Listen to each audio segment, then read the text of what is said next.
adocicado, é muito suculento,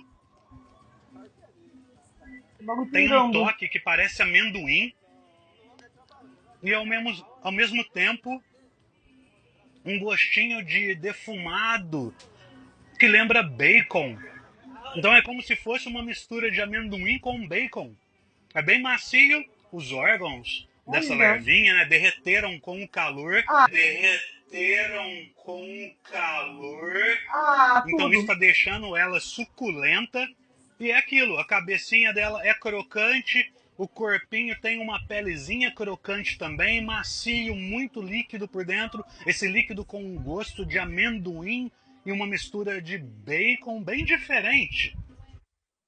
O líquido dentro seria tipo. Os órgãos que derreteram.